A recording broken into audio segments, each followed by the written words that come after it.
മകന് പനി വന്ന സമയത്ത് അമ്മ ഒരുപാട് വിഷമിച്ചിരിക്കുകയാണ്. പനി വന്നതിൻ്റെ സ്ട്രെസ്സും കുട്ടിയെ എങ്ങനെ ഹാൻഡിൽ ചെയ്യണം, ഹോസ്പിറ്റൽ കൊണ്ടുപോകണം എന്നൊക്കെ വിഷമിച്ചിരിക്കുന്ന അമ്മയുടെ അടുത്തേക്ക് പെട്ടെന്നാണ് ഭർത്താവ് കയറി വന്ന് വളരെയധികം ഷൗട്ട് ചെയ്യുന്നത്. അവർ വളരെ ഷോക്കായി പോകുന്നു. മകനെ എങ്ങനെ സഹായിക്കണമെന്ന് ആലോചിച്ച് നിൽക്കുന്ന സമയത്ത് തന്നെ ശകാരിക്കുന്ന ഭർത്താവ്.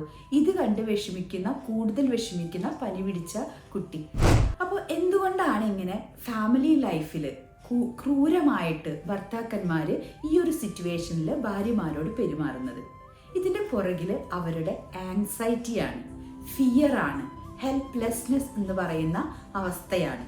അപ്പോൾ അവർക്ക് എങ്ങനെ ഇത്തരം ഇമോഷണൽ സ്ട്രെസ്ഫുൾ ആയിട്ടുള്ള സിറ്റുവേഷൻസ് ഡീല് ചെയ്യണമെന്നറിയില്ല.